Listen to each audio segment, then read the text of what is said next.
Now we are. I'm Brent Leary. And for the last 16 years, I'm Paul Greenberg. Just the last 16 years? Yeah, before that, I was a different person. All right. Well, you learn something new every day, folks. But either way, we are the CRM Playaz. And I know it's one thing we've been doing for 15 years. Bringing the as. Make sure I really need to. I got to hit the z because it's. I know. Well, we say bringing the as. Bringing the AZ. All right, whatever that is, we're bringing it. Doesn't work. We've been doing it for the last 16 years. And guess what? You're back. What? Yeah, I am. And I missed you, but I did not miss Stump the Godfather. Yay. I want to say welcome back, Greenberg. And then I should have had the welcome back theme playing in the background. What's his name? Vinny Barbarino. Barbarino. That's right. John Travolta. Vinny Barbarino. Horseshack, Boom Boom, Freddie Boom Boom Washington. That's right. Freddie Boom Boom Washington. Wasn't there like a guy he always liked to say he was a Puerto Rican Jew? Yeah. Epstein. Man, love that show. I did too. And Gabe Kaplan was Mr. Cotter. Yeah, Mr. Cotter. Mr. Cotter. That was Freddie Boom Boom. Yeah, Mr. Cotter. So I'm glad you're back. Before we get into how your trip was, we do have something that we are really glad to see. The moment is Finn has returned. I know. Thank God. Okay. Let's see what we got here now. I don't know what the hell that is. Oh, this is a hard one. And while you're saying that or thinking about that, Sven is trying to get you to say he missed you too, by the way. Always you, Sven. You know that. And look who else is here. Our buddy from what, 10 hours ahead, 10 and a half hours ahead, or 9? I think so. I think it's 10. So, yeah, what is it, 10 and a half ahead? Which means he's really up late. But well, hey, man, how are you? We appreciate that, though. We need to catch up, by the way. I'll tell you right now. So let's ping me and we'll set some time up for next week or the week after. By the way, I don't know if you caught the hint. It's something that Brian Solis said. Yeah, no, I caught that, but that doesn't mean Brian doesn't speak. Brian speaks English. That's it. So I'm trying to figure this one's hard. You never heard him say "Vakai Taivi say mate"? Is that like ahoy there, matey? Yeah. Oko sa matata the dono talega. Ben is giving you a standing ovation for being back, by the way. Hi, Ben. I've been reading all the things you've been putting out on LinkedIn lately. A lot of them, in fact. How do you keep? Well, first of all, I got a question for you after you answer this. I am having a hard time with this one. I'm rusty. Wow, you actually stumped the guy. Wait a minute. He might have. We can't do that yet. Let's go some of that. All right, give it a good shot before we ask Sven to say what it is. I don't know this one. I'm gonna go with some. I don't know. It's a dialect of some kind, but I don't know what country. I think he's got me on. I think he's got me. I want to say a Pacific Island dialect, but I don't think it is. That's the problem. Well, to give it a shot, we won't, hold it against you. Basque.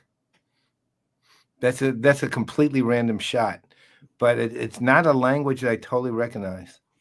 Well, maybe if you get it right. You may have me on this one, Sven. What if you get it right? Then I'd be sure you would be able to bask in the knowledge that you got it right. No, I'd actually be totally, aside from ignoring your pun entirely, I would be totally guessing. So I wouldn't even count it as. All right, Sven, we need you. We need the answers. I don't know. So we can move on. By the way, Seal says we're about 9 hours. Okay. Still late. Sure.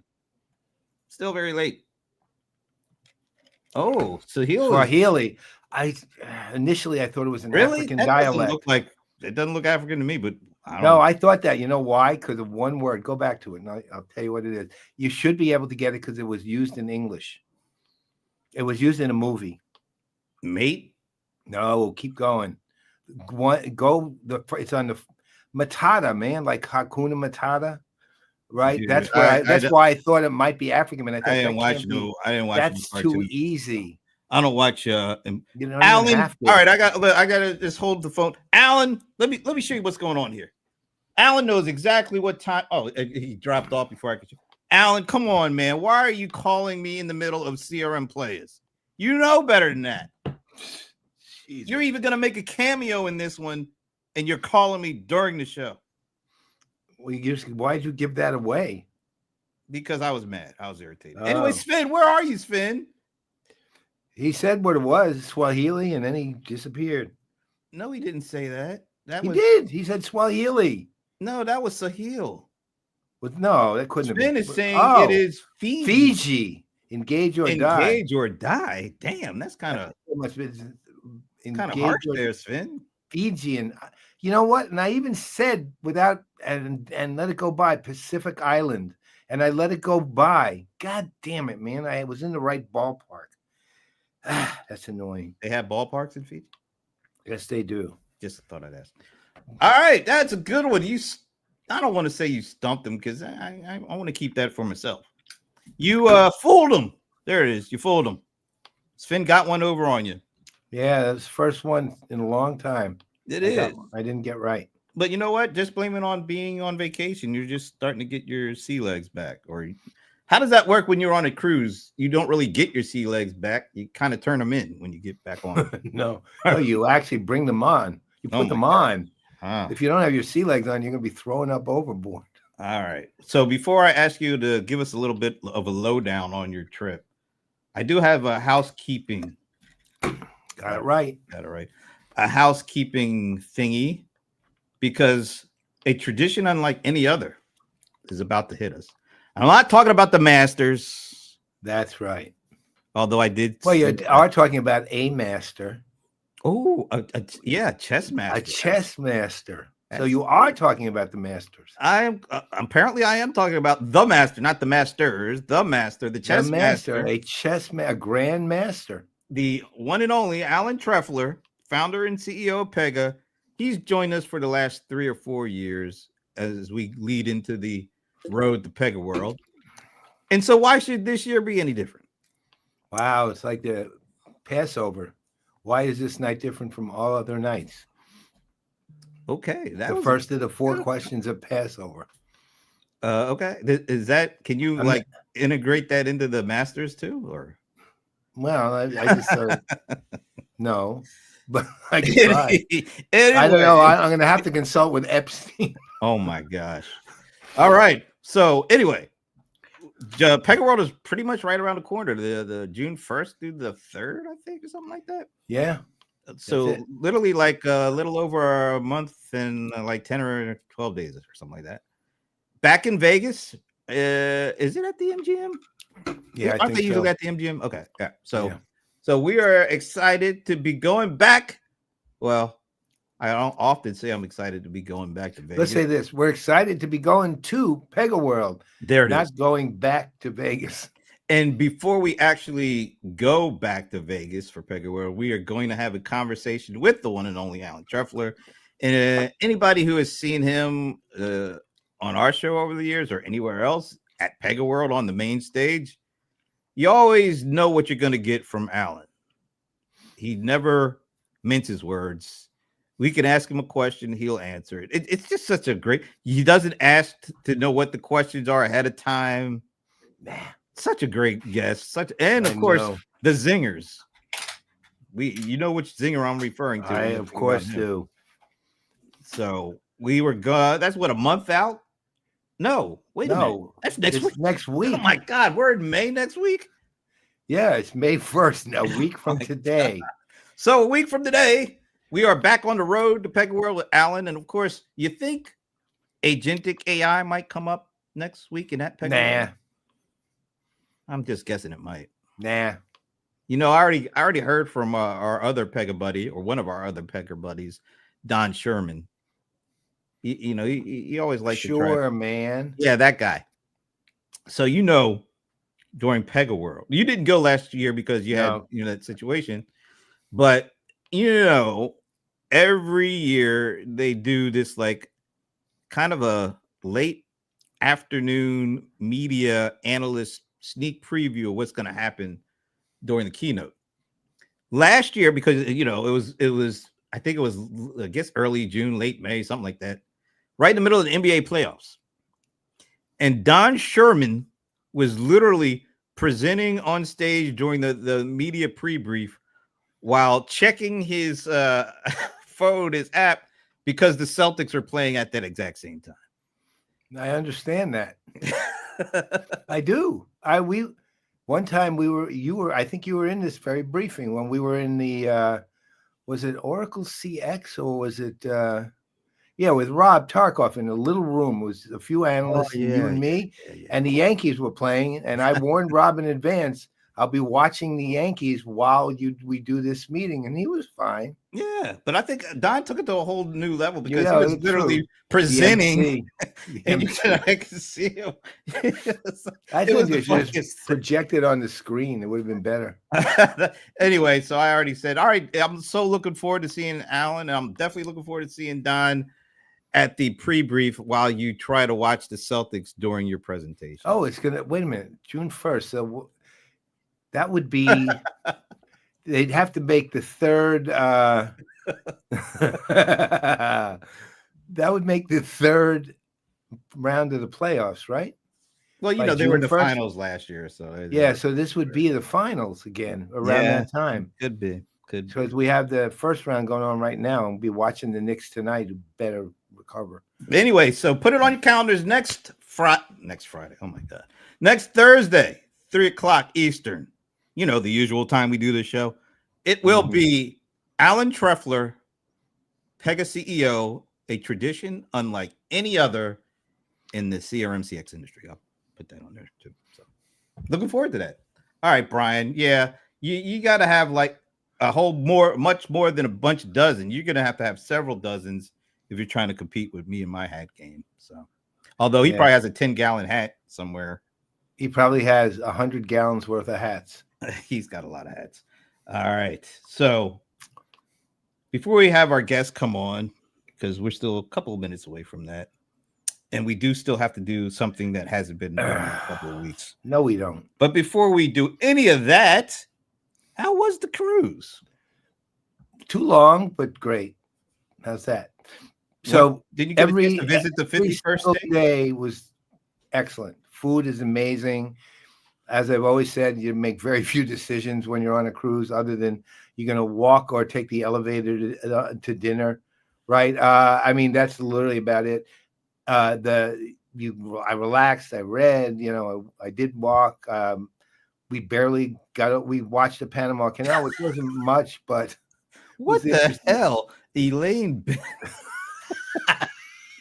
Yeah, that's right. And our guest is shaking her head negative. We're reviving Seinfeld. I'm guessing she's probably heard that one. All right, I'm gonna be. Michael, just you put it out there. I have to admit, and I think you've heard me say this.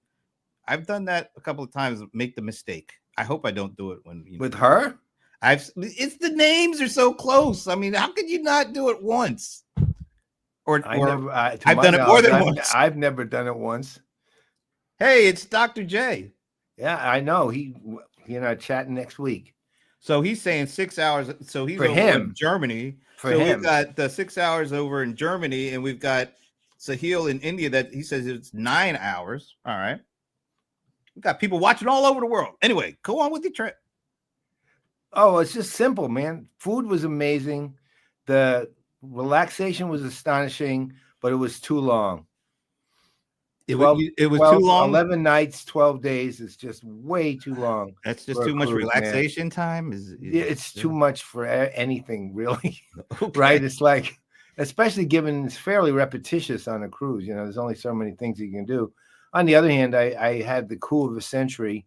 I got a $2,200 bottle of alcohol for free. How did that happen? Well, Yvonne and I had a $1,250 credit. We had to spend it on stuff. So, because it comes when you buy a pretty good package, you get a nice credit, and our travel agent gave us some. So we're looking around, and I went down to the alcohol part of travel, the duty-free store, and they had this Macallan Oscuro there. Macallan? Macallan giving it away or something? No, yeah, right. No, Macallan Oscuro. right? Which is of course single malt Scotch. It's super high end. It's travel detail, meaning only in those kind of stores, and it's discontinued. It retails at $2,200 a bottle. Damn. Auctions at about $1,800 a bottle. So I thought it's probably out of the price range that I'm going to spend. But I said to the guy there, whose name was David, and who actually, you know what he did before he was on the ship? CRM. Seriously. He was in CRM. He was in Colombia at the largest leather goods store in charge. Leather goods, it's kind of a conglomerate, hundreds of stores. He did CRM for them. Wow. Yeah, it was amazing. When I mentioned CRM, he said, "Oh, I know CRM." Can you ever do anything without CRM coming up? Apparently not. So anyway, I asked him, "What's the price?" And he goes, $769. I said, "Are you kidding? This is retailing at $2,200." So I talked to Yvonne, and we used $769 of the credit. So I got basically a free $2,200. So how did it taste? Is it worth it? I haven't opened it yet. Are you kidding? It will be open though. I don't collect. It will be open. You got to open it at some point. You know? I'll only open it if you'll drink some. I would love to know what $2,200 drink of any kind would drink. I'll open it then. All right, so it's a plan. Bring it for the next IRL next year. Actually, maybe I will do that. It's not a bad idea. Cool.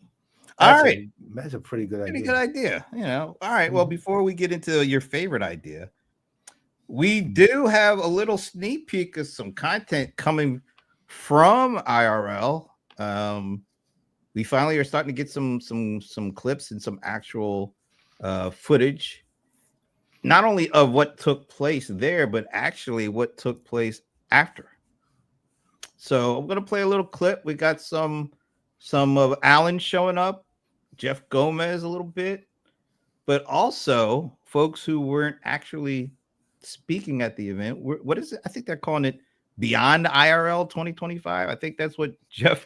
I know. I don't know. They came up with somehow. He's our executive producer, so I have no idea. Yeah. So just a little sneak peek, a little taste of some additional content from the event, and even after, or as he likes to say, related to, but afterwards. Check it out. All right, I'm ready. People truly and genuinely. Wait a minute. What the heck is this? I want this. Why is that still showing? All right. I don't know, but they can save you time and money. So I know. I'm going to bring back a segment that was part of it. Jeez. All right. Here we go with the actual stuff. People will truly and genuinely listen to you. How many people sit in front of you, lock eyes with you, and are not forming what they have to say while you're speaking? That's very few people. Artificial intelligence very soon is going to have the capability to do just that. And there's nothing more valuable in the world. I talk to a lot of startups about this. They like to say, you're doing it the wrong way, we're better, which is basically saying, you're stupid, you made a bad decision, and you should listen to us. A different way to look at that is look for the flaw in the system and say, it's not your fault. It's a broken system.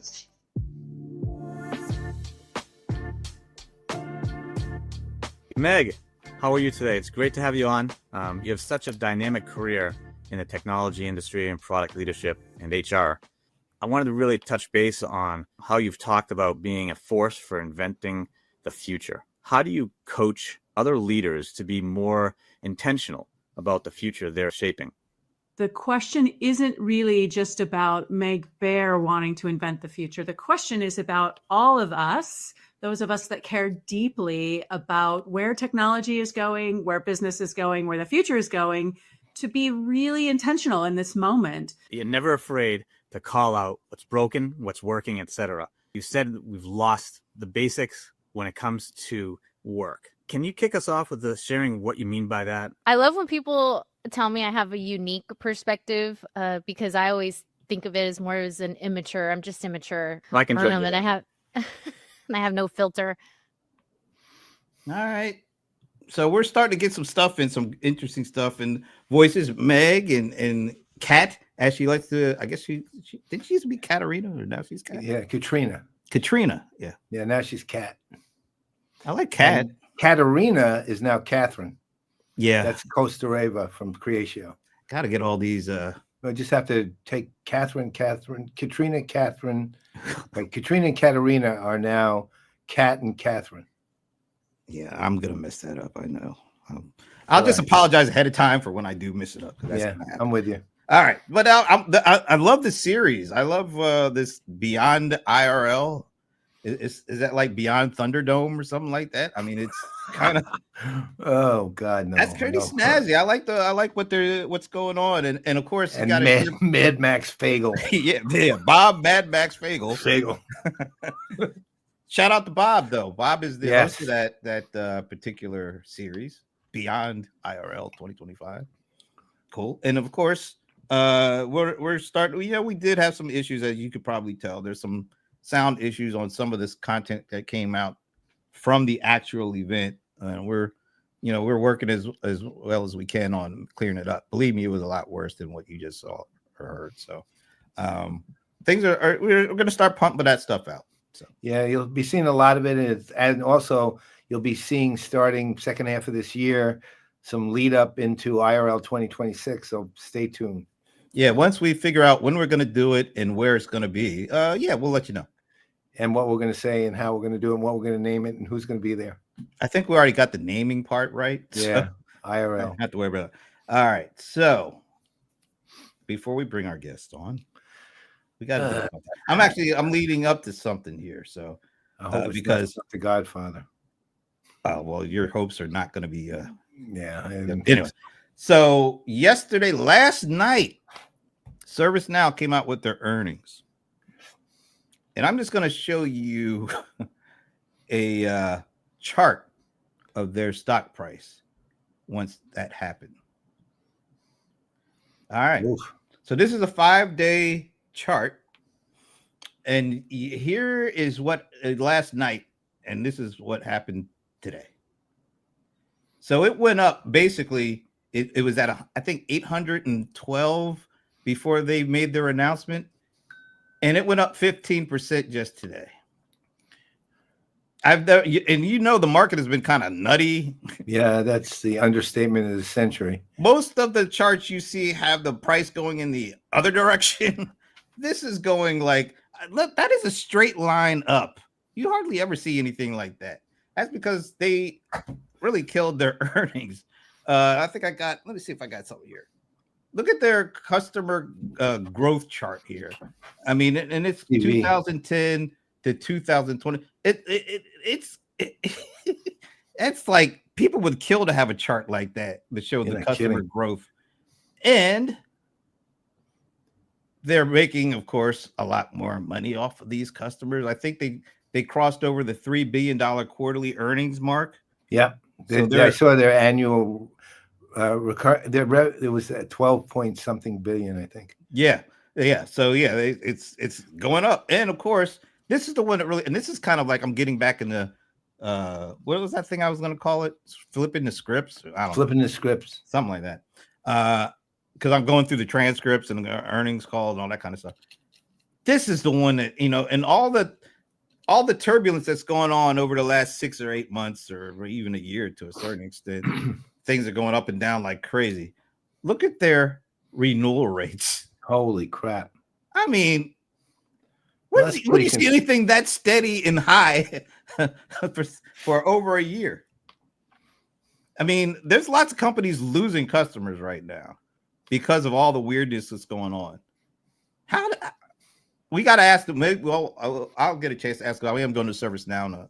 Yeah, you got next. Isn't it next week after next? Next week is Oracle Analyst event, and then the week after that, I'll be going to ServiceNow, and I'll do some videos and stuff there. Yeah, we can also do a hybrid watch party. A watch party. Yeah, we should. I mean, let's face it, Bill McDermott is on a roll. Let's put it like that. Yeah. There's a lot of SAP tie-ins here. We had. I mean, a lot of his. You mean today in general? Well, yeah, because we talked about Meg Bear. Yeah, she spent some time with SAP. President of Success Factors. That's right, and we're talking about ServiceNow, and there's like a whole bunch of people that came from SAP over there. You just named one of them. Bill McDermott. Of course, yeah. And I think there's going to be another one or at least one more show up on this show. Yes. So anyway, all that to kind of lead into one thing. And now it's time for Stump the Godfather. Did not miss this The Venerable Paul bit. Greenberg. That was the other Brought thing to that was you by great about the Microsoft cruise. Dynamics No Stump the 365 Godfather. Copilot. I don't care what you say. I let Benny ride on out. You didn't even finish it. He rode on out. Kind of cut off there at the last second. So this is Stump the Godfather, and this one, I hope this is an interesting one. It's going back to ServiceNow. Anybody who wants to take a guess, do not go to the transcripts of the earnings call right now. I will call you out. With that said, ServiceNow completed how many deals exceeding $1 million in net new ACV this past quarter? Oh, for the quarter. For the quarter. This is coming right from the earnings call. From $1 million. So anybody who wants to take a guess, put it in the comments. Our guest, if you'd like, put it in the private chat, and we'll let people know. So how many deals exceeding 1 million in net new ACV did ServiceNow complete first quarter 2025? Oh, Rebecca, is that all right, so you're gonna have to tell us what a wolf is. Isn't that like 10? That would that be we don't know. Was it 10 completed deals? What's the latest? What's the latest on the markets with what's a wolf worth in US dollars? All right, Sven is stepping out with 36. Okay. And Sven should know he has a pretty good ear for this or eye for or whatever the body part. Because he's a salesperson, right? Doesn't he do sales? Well, sort of. Yes. Okay. 36. All right, Rebecca and Patrick, let us know what that is. Anybody else out there? Sahil, Michael Thomas. Nobody. What about Brian? Come on, Brian. We know you've always had something to say about everything, basically. Let us know. Take a guess before I ask the Venerable Paul Greenberg to give us. I'm going to spitball completely on this. I did know their earnings number. I mean, I knew the annualized revenue, but and the quarterly revenue, but I did not know this one. Okay, Rebecca is going with. Wait a minute, now they're coming in. So Ben is coming in at 42. Rebecca came in right before Ben with 40. So we got 36, 40, 42. This is getting bunched together. This is interesting. I noticed. All right, Sven. Sorry, I did not mean to call you. Yeah, it wasn't. That's why I said not exactly. He's tied into departments that do selling. So he impacts sales. He impacts. There it is. All right, I knew there was something going on there. He impacts sales. That's the heel is saying approximately 60. No, you got no approximates, Sahil. We're going to mark you as 60. Sorry, no approximate. Dr. J coming strong with 120. Whoa, that's a lot. All right, so we got 40. No, we got 36, 40, 42, 60, and 120. Does our guest in the green room like to put a guest together before I ask? No. Oh, she's chickening out. Chicken. Elaine Benfield would never do that. No, I'm just kidding. All right. So the Venerable Paul Greenberg. Well, I'm spitballing since I don't really know, but I'll fill in a gap. That's what I'm going to kind of do here. I'll fill in a gap and say 73. 73. Okay. I'm just filling in a gap. If you look at the numbers, that's a good. Ben is saying, by the way, that was the best. I guess he's checked out the earnings call presentation. I thought it was good. You know what? I'll say this, a fun fact about this before I give you the answer, and then we bring our guests on. That transcript was the longest earnings call for a quarter transcript I have ever seen. Bill McDermott was taking all sorts of questions from everybody. You know what that means? He really felt good about the earnings and the guidance that they gave after the earnings. The guidance actually went up. They raised it by 40 million or something. Oh, look at Sven. We impact sales too. Not for us, though. I haven't seen any impact. Anyway, so your guess was 70. If that's true, Sven, then why would we would be doing it? We'd be retired. We'd be back on a cruise. No, I'm just kidding. All right. So you're saying 73? Yeah, I'm filling in the gap between what was it, 60 and 120. Yeah. Oh, yeah. So I checked a bit of the recording. I couldn't. The whole thing was very long. You're right, Rebecca. All right. So the answer to the question: how many $1 million deals did ServiceNow complete in the first quarter of 2025? It is, drum roll, please. We still got to get a damn drum roll. Yeah, You were off by one. I was hoping you were saying 72, but you said 73. Whoa. That is very close. Yeah, but it doesn't come from knowledge. Does most of this? I mean, we're mostly putting into a guessing game at all this. Yeah. Oh, the video of Alan and Jeff. Oh, okay. Very cool. So that was the best presentation of the year. Wow. See, Alan should be here, not calling me on the phone. He should be watching. He could have heard that. I'm not telling him. That's right. Alan's going to have to watch the replay. We put his clips in, and he gets a compliment like that from Ben, and he's nowhere to be found because he's calling me on the phone. All right. Anyway, I say you won by a large margin because nobody else was even near that. I was off by one. That's the best guess I've made in a long time. That's what happens when you come home refreshed and revived from. That's right. My mind is actually functional. All right. So you won. Take a bow. Woo! All right. You know what? Yeah, but I didn't get the one I always win, which is the language in the beginning. I'm always right about that. No, well, except this time I was completely wrong. No, you got this one right. That just maintaining the balance. That should be a good prize. Anyway, you know what your prize is? You get to introduce today's guest. So I now turn things over to the Venerable Paul Greenberg to introduce today's guest. Okay. So this is going to be a little bit strange, the introduction, because I think as a lot of you know, I don't really care for SAP these days, right? In fact, I dislike them these days. I think they're off by a lot. I'm not going to belabor it because that is not the point. That said, until recently, this unbelievably wonderful human being worked for SAP. And guess what? Even as little as I liked SAP, I loved her that much more. Okay. She is a remarkable person.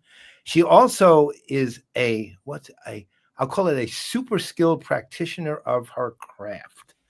But here's the other aspect of her, which a lot of you may or may not know, which is she's also a strategist, right? She understands, look, a lot of the people who are very good at the craft of influencer relations or analyst relations are very good at on the ground, so to speak, the interactions they have with analysts and so on and so forth. She knows how to plan this. She knows what would be the right approach, the right strategy, and then she knows how to execute, and she has the kind of relationships with the influencers and analysts that most companies just dream that somebody there would have.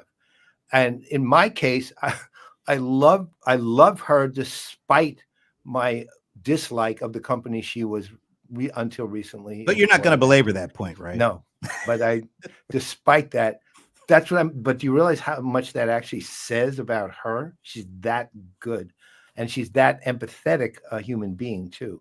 This is not, by the way, Julia Louis-Dreyfus, just to be clear, right? This is Elaine Benfield, not Elaine Bennis, right? Elaine Benfield, who has now developed her own firm, and let's just bring her on and start talking. Well, you know what? You missed the absolute best part, which is, do you know where she graduated from college? I can guess now that you said that. University of Delaware, by any chance? Now we can officially bring her out. Elaine Benfield. Yeah, blue hens. That's right, blue hens. I'm all flustered. Thank you for that introduction. Whew, that means a lot. It was very different than most introductions because I expressed my dislike for the company you were employed by. You might say it was an introduction. Yeah, 16 years, man. 16 years. You might say it was an introduction unlike any other. Okay, we'll continue the theme. Yeah. All right. So I love it. I love it. Tell us about your new life, my dear, before we get into before you do that. This out. Thank you for this is so short notice that we we kind of called you. It was like 10 o'clock or 11 o'clock at night, and she rearranged her whole day to help us out. So thank you very much for doing that. Thank you. Okay, now anytime, happy to help. Tell us about your plan, what you're doing, because I know you announced something recently that I think people would like to hear about. Yeah, thank you. Sorry, I'm having like StreamYard's being funky, so hopefully, and Brent and I are not that far in location, but we are, so hopefully my connection will hold like his. So yeah, so I kind of had this, wild last few years, and I, some of you have known me, personal challenges, but then also I fractured my ankle, really bad, 10 weeks bedridden. And then, 1% of the population is allergic to metal, and I was it. Oh my God. Got really sick from it and had to have a second surgery because the metal was technically killing me. And a week after that, I got my, the metal removed, second surgery. I'm being told that SAP is doing reorganization. They're combining, which will lead this conversation, analyst relations and influencer marketing. And at the time, I wrote a blog about it. My reaction was, fuck, like, you've got to be kidding me. But then deep down you go, okay, well, they're moving a different strategy. Companies do it all the time. My biggest, challenge for me was, man, I loved SAP. I had a great 16-year run. But then you flip it and go, you know what? It's time. It was a great run, but there's so much more I can have to offer.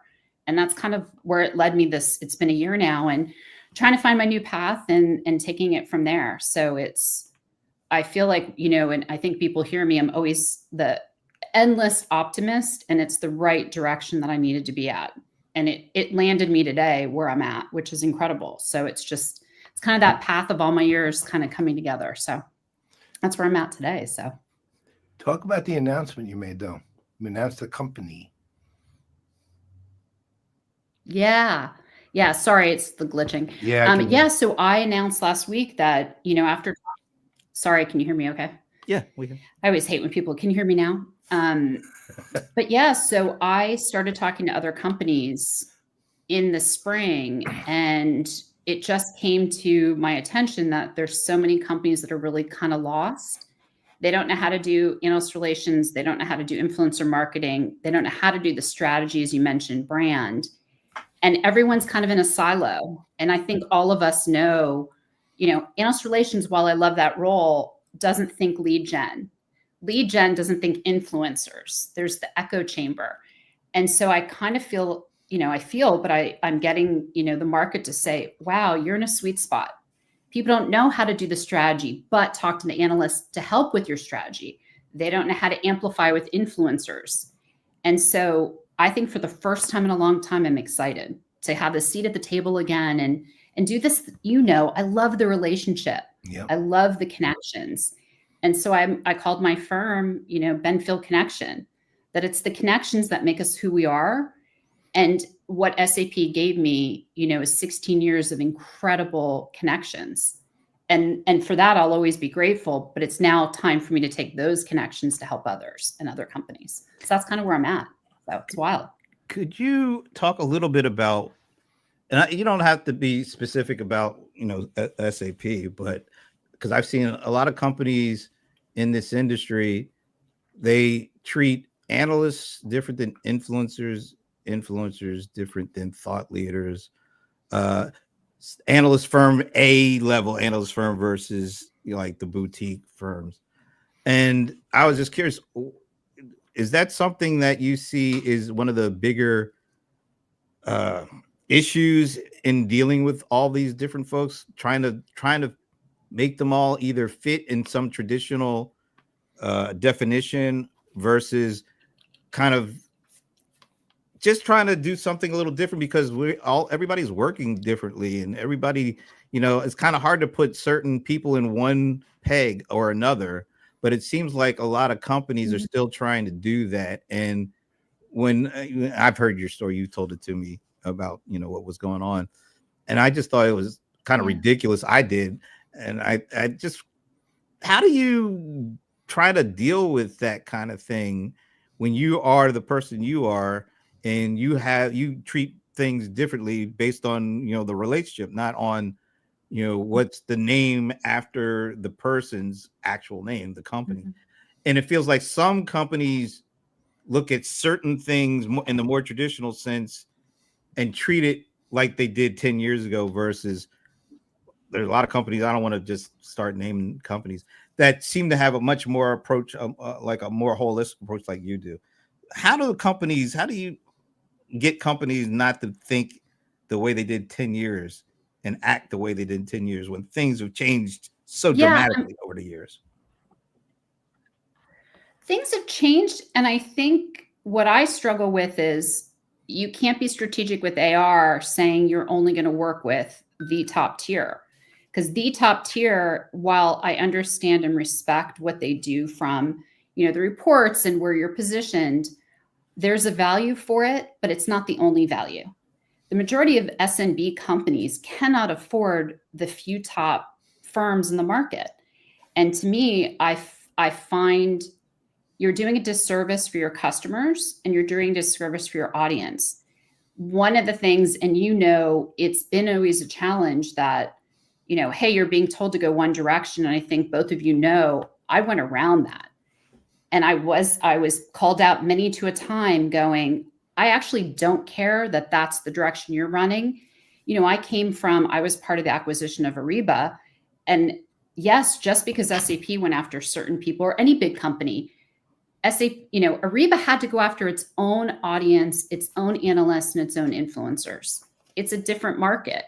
And so to me, finding who's best for you, it might be a small niche company and a small niche analyst firm or influencer, but finding the right relationship is critical. And I think companies are doing a disservice by not looking at those that are really talking to the customers and not doing we must play with the big players. And to me, the relationships, while those are fine, I got a lot more value out of the, one-off firms, the small, boutiques. Those are the relationships that I value even more. So I think companies are doing a disservice to themselves. And the difference between analysts and influencers, I get that question all the time. And to create a division when they're not one and the same, there's overlap. But I think that's been also market confusion of, who is what, where do people fit? And they're not all the same. And I think that's a challenge. A lot of these companies don't know what to do, which is where I'm like, hey, maybe I can help them. Well, I think it even goes even deeper on the influencer side, particularly, which is there are multiple kinds of influencers. There are the thought leadership types of people who are influential because their ideas resonate. They're the brand influencers, the ones who are basically selling product out there. There are social influencers, there's so many different types, and they're not all appropriate. And I would say the bulk of them really don't provide a ton of value to any particular company. But on the whole, you still have to, it's not just like, if you're doing what you've done, for example, influencer marketing, you have to figure all that out. You have, but I've run across people who don't, they think when they hear the word influencer, they think it's the, TikTok Gen Zer for the most part. And that's it. Well, and I've had so many people say, oh, do you do B2C? I'm like, no, I've been in tech for 25 years. While I love makeup, as you can tell, I'm not going after a Kim Kardashian / all the people selling. They're erroneous to me. They're fun, but I'm really focusing on obviously the B2B.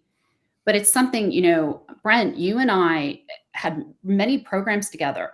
We sat down and said, what do you like doing? What are you good at? And you and I've had more conversations about, if you don't like doing it, I'm not going to make you do it. And I just tailored like, hey, if you like writing, if you like webinars, if you want to help with, content, go to events. And I think that's where the influencers come in. You can tailor programs going, what are your strengths and what do we need? And let's match these relationships. And I think that just makes it, I'm all about being authentic. And that to me is having those authentic relationships. The last thing you want is someone being in a webinar that hates webinars or right. I not to call out, someone might hear me say it. I had an influencer who was told to do a 100-page white paper. And I jumped in and said, no one's going to read it. And he was like, but I was told to do it. And I said, do you want to do a 100-page white paper? Wow. And he, in the end, I literally was like, we're doing 5. And I told the marketing team, I said, I'm sorry, it's not going to happen. So, but it's those type of things. So what do you think the proper corporate structure is for dealing with all these kind of folks? Because I guess most of them either go up to the CMO or I don't know. What do you think? Because like we see a lot of different structures. Like some companies treat, have that kind of traditional tier thing going. Others have thrown out the tiers and really do kind of like you're saying, work with the individual, whether they call themselves a thought leader or an influencer or whatever. It's more at the one-on-one individual level. But what do you think is the right structure that a big time tech company should put in place to get to maximize the benefit of what they should get from dealing with these folks? Well, and I think it brings up another great question of where in the organization does analyst relations, influencer marketing fit? And every relation, I have been in more organizations than I can tell you. I've reported to CEOs, I reported to CMOs, I reported to VP of product, VP of engineering. I've been in comms. I've been in, I'm not joking when I mean that's why I'm like, I've been doing everything. I've been go to market. And you look at all these different roles. My whole thing is to be strategic. You have to be aligned, whether it's dotted line or not, to the strategic leadership. If that's the CEO, it's the VP, whoever that is. I've worked for, had the pleasure of working for Alicia Tillman. Alicia Tillman, who's, was former CMO of SAP, who's now Delta CMO. Right. She had it. She understood what I needed to do and gave me what I needed to get my job done well. I've also reported to other CMOs that had no clue. So having the executives that are smart and know how to leverage you, but then it goes to, as you said, it depends on the company which the structure is. Because to me, I really want to break silos. Companies very often are like, oh, you fit in communications, but then you're forgetting the whole marketing arm, or you're in marketing and you forget the communication arm. What about lead gen? And those are wherever the department is, you have to have dotted lines. And I think that's critical, or you're never going to be successful, because you shouldn't work in a silo, which I bet a lot of people listening will go, yep, my company's a silo or my client's a silo. And that's a problem.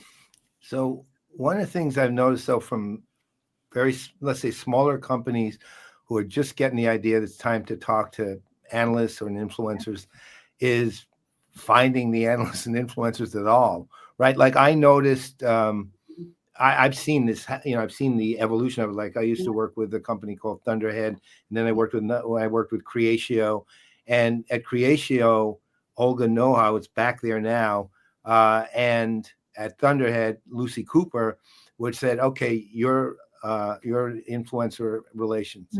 And they individually built it from scratch. And they had no experience particularly. I would talk to them, but I'm not an AR person, but being an analyst, I know at least the other side of it.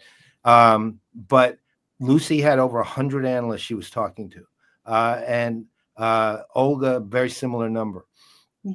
And, the thing that was interesting to me about it was Help kind of evolved with it. So, for example, in Lucy's case, now her husband actually, but the CMO, Jason Hemingway, started supporting it and became started funding it, supporting it. But she basically took nothing and built up 100. But the question was, part of that, they knew me because I was advising them, and I would introduce them to people, and then they would get introduced in it. But let's assume you don't have someone at all who can help you, and you're starting from absolute scratch. How are you even going to start finding the people who would be the right people to talk to, or finding anybody who may or may not be the right person to talk to? How do you do that? Because it's hard. It's the hardest thing. And I feel like in the analyst world, which, you both know I did many years before. Yeah. It's easy to go, oh, we have a CRM solution. Here's the analyst that's writing a report. I do feel that's, and sometimes when you have a broad portfolio, then it's, okay, you have multiple solutions, multiple analysts.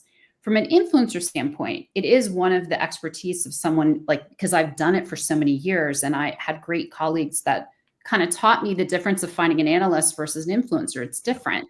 But in the end, you look at an influencer as an external voice. Who do you like? Who represents what you want?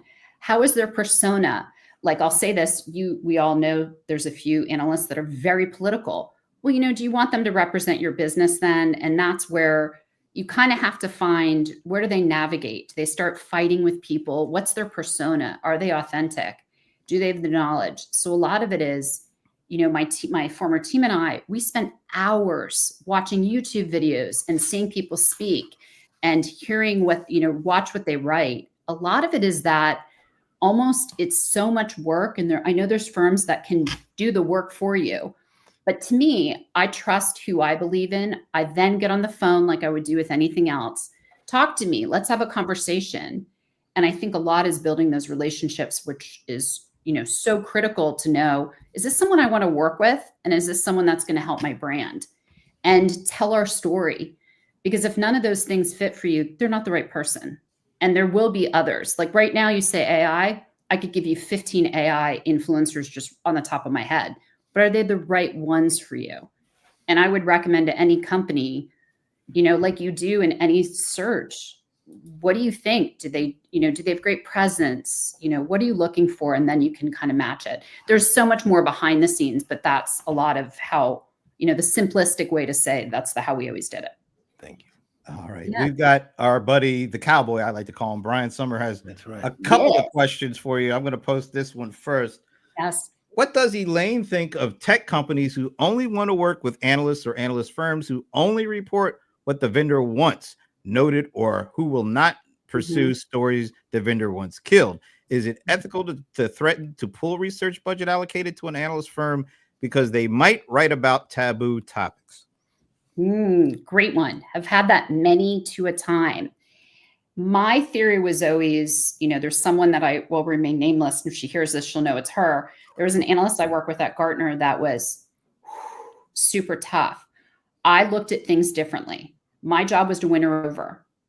My job was always to prove this. You have this image of us, but we're really not that. And you're having misinformation about our technology, or you need to talk to more customers.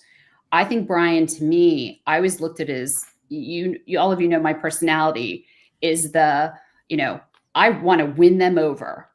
And I work really hard. I think when you cut someone off, I think you're doing a disservice to your customers. I think the threat of budget is I never like doing that. Do I feel like some companies, hey, if you have 15 analysts and they're all, bad mouthing you and talk poorly, is it your company?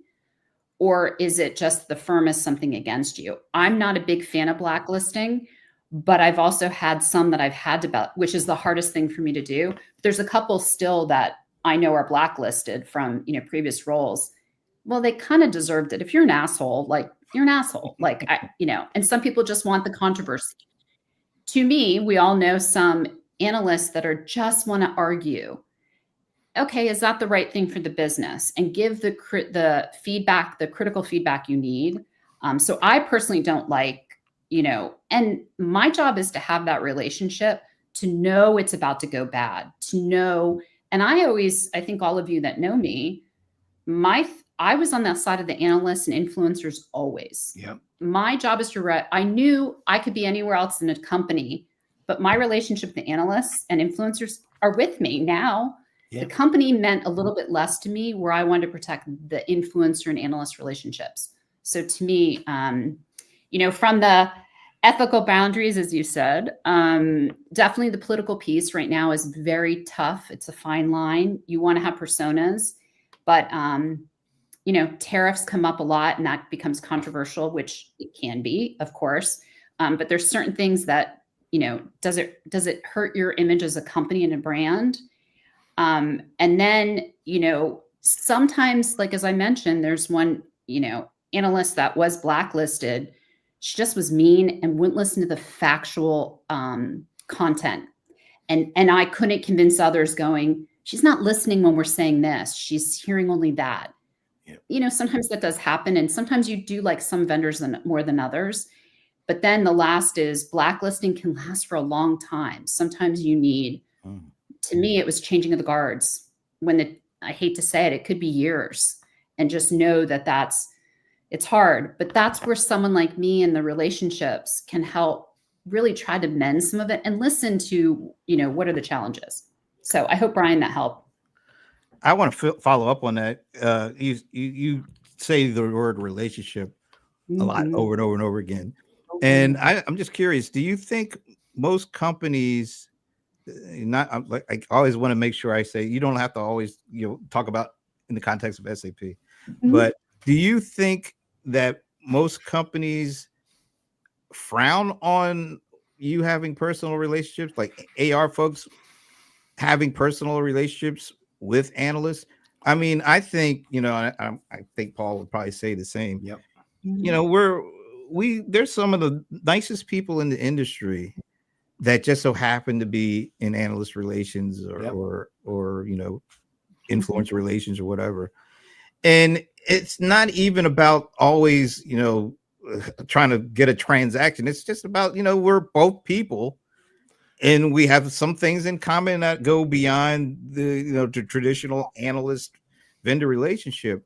And it seems like some organizations kind of frown on anything that goes beyond that, and then others embrace it. And I'm just curious, where do you see more companies frowning on that, or do you see more companies saying, we encourage you to build any kind of relationships you like with the folks, that just so happen to be analysts?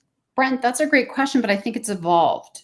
Because if you talk, I'll say this, any colleague I know that has worked and has been, former colleague as well, my age has been doing this a long time. It's really relationships. Years ago, I could take someone out to go to a bar. I could take someone out to grab dinner. And to me, I wasn't paying for play. I was paying to get to know them and to get to know their company and their business. To me, the line's always blurred because I'm so I want to know. I love Prince. You love Prince. There's certain things that we just know about each other. Is that swaying? No, I don't want it to ever influence, but it's also, to me, it's so critical. I'm seeing a lot of early talent that don't understand the relationship piece. And they do it as, hey, we're going to talk to the analyst or influencer twice a year. And then they're upset when they don't know the business. And it's but twice a year doesn't cut it. Right. And to me, it's an evergreen. It's always growing. It's always evolving. I do think, as I've seen personally, P cards are cut. You can't take people out to dinner. They're not even doing dinners anymore. They're making it very sterile. Yeah. And I have been all around the world with a lot of you. That is my happiest travel moments because it was kind of bridging. Uh-oh. At the last second. Hey, I know we're about to end it. Oh, you're back. Okay, you're back. We lost you for 15. Sorry. We lost you for about 15, 20 seconds. That's all. Sorry. You said the word kind of bridging and then you froze. Yeah. So just bridging, I think it's the combination. I feel that relationships you can't just go work and then know personal. I think that's bridging between is so critical. Yeah. And that's some of the best experiences have been that. Salesforce, John Tashik, actually, his literal philosophy for their team, which is why people love their team, is this: your analyst relations, your influencer relations, the word relations is what you do. He said, as a result of that, the odds are pretty good you're going to start liking some people more than others. They're going to become your friends. You might even marry them. Who knows? He said, the only thing he asked, he said, that's great. Have great relationships. You don't need to keep any professional distance. He said, the only thing to remember is who you work for. Beyond that, it's your life. Right. Well, and it's the relations. There's, some people that we both know in common that I had a few analysts call me and go, but her title says relations. She sucks. And I'm like, well, then that's not the right role for her. Yep. And I do think one of the things I did really well was matching. You said it. There's some executives that will hate an analyst, and there's some analysts that will hate an executive. I kind of joked. It was I used to have Matrix going, that person likes this person, they're going to be. And I was very deliberate on some people. Some of you have gone to dinner with me. I would literally have I would make everyone sit and I'd sign behind the scenes going, you're going to have a great dinner with this person, versus if it's going to be controversial, I'm going to put you over there with someone else. And I think that really helps, Yeah. And well, look, ultimately it's going to always boil down to people are people, right? And I mean, no matter how you cut it, no matter what job you do, people are people, and the relationships that happen. And you know what? I remember, I went to my last non-PPN engaged conference at the end of last year, which is, I think wasn't Dreamforce, but user testing. It was user testing, right? Mm-hmm. And when I was done with it, Kenny Lauer, who's one of our, advisory board members, former head of marketing for the Warriors, asked me, "Are you sad that you're no longer going to conferences?" I said, "No, not a bit." I said, my friends are my friends. I'll just go see them. I don't need a conference to see them, right? It's not necessary. And I actually have not missed a single damn thing about going to a conference. Nothing, right? On the other hand, I'm going to spend a week out in San Francisco and visit people I know, who are my friends, sometime in August. So, well, and that was your event. Being in here in Atlanta, your event in January was so nice seeing people I've known for 25 years in the industry, and to see, and it wasn't an, a vendor event. It wasn't this, it was so nice just to be fluid, being like, oh, I remember working with you, or, oh, we're peers in the industry.